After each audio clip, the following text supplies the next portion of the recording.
मेरे साथ बातें करने के लिए हमारे चैनल को करें सब्सक्राइब और साथ में लगे बेल के ऑप्शन को भी कर दें ऑन। और हाँ, वीडियो को लाइक भी ज़रूर कर दीजिएगा। नमस्कार दोस्तों, स्वागत है आपका हमारे YouTube चैनल में और एक और नई कहानी में। दोस्तों, कहानी माँ और दो बेटों के बीच में है। कहानी बहुत ही ज़्यादा इंटरेस्टिंग होने वाली है, इसीलिए आप कहानी के साथ अंत तक ज़रूर बने रहिए। दोस्तों, जब सुषमा जो कि माँ होती है, उसकी जब शादी होती है तो वह चाहती है कि मेरी बेटियाँ हो, भले ही दो हो भले ही एक हो, लेकिन बेटी हो। वह अपनी शुरू से ही बेटी को पाना चाहती थी, लेकिन उसके पति ये सब बातों में विश्वास नहीं रखते थे और वह लड़कियों को बिल्कुल ही कलंक समझते थे।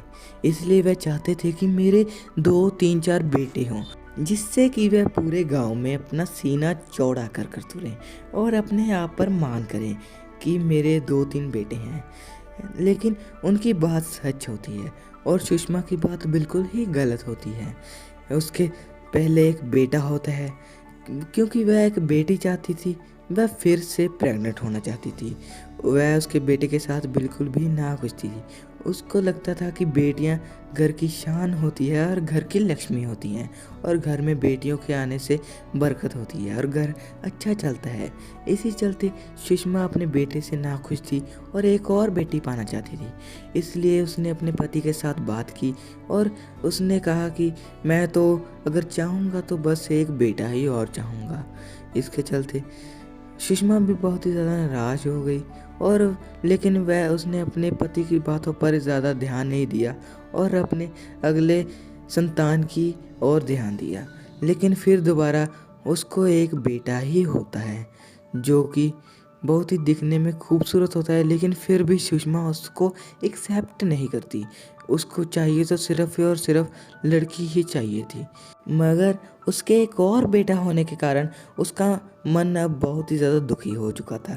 वह अंदर से ही बहुत ही ज़्यादा दुखी हो चुकी थी और अब वह बिल्कुल भी नहीं चाहती थी कि फिर दोबारा से प्रेग्नेंट हो और फिर दोबारा एक बच्चे को जन्म दे दे, क्योंकि अब वह बिल्कुल भी रिस्क पर नहीं चलना चाहती थी।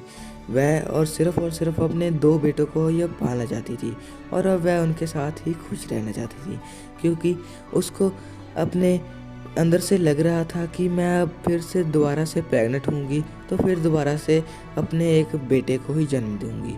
इसीलिए उसने अपनी कुंडली को एक पंडित के पास भी दिखाया, लेकिन सुषमा की कुंडली को पंडित ने देखा और पंडित ने यही कहा कि तुम्हें अगर फिर दोबारा से होगा तो सिर्फ और सिर्फ एक बेटा ही होगा।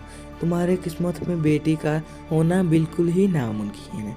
इस बातों को सुनकर सुषमा बिल्कुल ही ज़्यादा उदास हो गई और अपने घर वाले से बात भी की, लेकिन उसका घर वाला इस बात के लिए बिल्कुल भी ज़्यादा इतना हामी नहीं भरता था। वह तो सिर्फ और सिर्फ अपने 2 बेटों के कारण अपने पूरे गांव में अपना सीना चौड़ा कर तुरता था और अपने 2 बेटों को अपने मान की तरफ देखता था और अब वह अपने दोनों बेटों के साथ ही खुश था। लेकिन सुषमा को तो अब कुछ और ही चाहिए था। वह तो अपनी बेटी की एक पाना चाहती थी, जो कि वह उसके सारी उम्र उसके साथ रहे और अब वह उसको बड़ा कर उसकी शादी कर उसको अपने ससुराल भेजे, जिससे कि वह बहुत ज़्यादा खुश रह चुके। लेकिन उसके बेटी ना हुई और वह बिल्कुल ही अब अंदर से बहुत ही ज़्यादा दुखी हो चुकी थी। लेकिन वह अब अपने दोनों बेटों को ही पालने का फैसला लेती है। थोड़ी देर बाद ही जब उसके दोनों बेटे थोड़े बड़े होते हैं, जब बड़ा बेटा 7 साल का होता है और छोटा बेटा जब 5 साल का होता है, तभी उनके पिता का देहांत हो जाता है। और पिता के देहांत होने के बाद अब 2 बेटे और बस सिर्फ और सिर्फ एक माँ ही रह जाती है। उसने अपने सभी गहने बेचकर घर का खर्चा चलाने के फैसला किया, क्योंकि उसके देवर भी उसकी इतनी ज़्यादा हेल्प नहीं करते थे। वह भी अपने ही अंदर अपने परिवार के अंदर बिल्कुल ही खुश रहते थे और सुषमा की ओर बिल्कुल भी ज़्यादा ध्यान नहीं देते थे। इसी वजह से वह अब अपने बेटों के साथ ही खुश थी और अपने बेटों को और भी ज़्यादा पढ़ा लिखा कर बड़ा आदमी बनाना चाहती थी। इसलिए उसने अपने सभी गहने बेचकर अपने बेटों की फ़ीस दी स्कूल की और उन्हें स्कूल में एक अच्छे स्कूल में एडमिशन कराई। स्कूल के एडमिशन कराने के बाद बड़ा बेटा जो होता है वह तो अच्छा पढ़ लिख जाता है और अच्छा उसका पढ़ाई में मन लगता है, लेकिन छोटा बेटा बिल्कुल ही शरारती और नटखट होता है। वह बिल्कुल भी पढ़ाई में मन नहीं लगाता और सारा दिन खेलता ही रहता है। लेकिन बड़ा बेटा जो होता है वह बिल्कुल ही पढ़ाई में अच्छा होता है और वह आगे क्लासों में बढ़ता रहता है, लेकिन छोटा बेटा वहीं पर ही अटका होता है। बड़ा बेटा कॉलेज जाने को तैयार हो जाता है और छोटा बेटा अभी वहीं 5वीं कक्षा में रहता है और वहीं पर ही कई सालों से फंसा हुआ होता है। अब जो बड़ा बेटा होता है वह तो शादी करवा लेता है अपनी कॉलेज पूरी करने के बाद और अपनी बीवी के साथ ही रहना, ज़्यादा टाइम अच्छा निकालना पसंद करता है। लेकिन जो छोटा बेटा होता है वह तो बिल्कुल ही अनपढ़, गंवार और लाचार बेचारा बिल्कुल ही अकेला पड़ जाता है और उसके हाथ में तो कुछ भी नहीं था। अब बड़ा बेटा अपनी बीवी के साथ ही रहना पसंद करता है और अपनी माँ को अब बिल्कुल भी ज़्यादा इतना ध्यान नहीं देता। वह उसकी माँ सिर्फ और सिर्फ अब अकेली ही पड़ जाती है। छोटा बेटा तो किसी भी काम का नहीं, उसके पास ना कोई नौकरी ना कोई जॉब, वह तो सिर्फ और सिर्फ अपनी दिहाड़ी का काम ही करता है जिससे कि उसका अपना खुद का खर्चा ही चलता है। दरअसल वह थोड़े बहुत नशे भी करता है जिसमें उसकी सभी कमाई चली जाती है, वेस्ट हो जाती है, जिससे कि घर का खर्चा चलाना तो बिल्कुल भी ज़्यादा मुश्किल हो चुका है। और अब सिर्फ और सिर्फ सुषमा अकेली घर में पड़ चुकी है और बड़ा बेटा कुछ भी घर में राशन पानी नहीं लाता और घर में कुछ भी पैसे नहीं देता जिससे कि घर का खर्चा चल सके। सिर्फ और सिर्फ अब सुषमा के पास है तो बस एक घर और उसका छोटा बेटा भी अब क्या करे।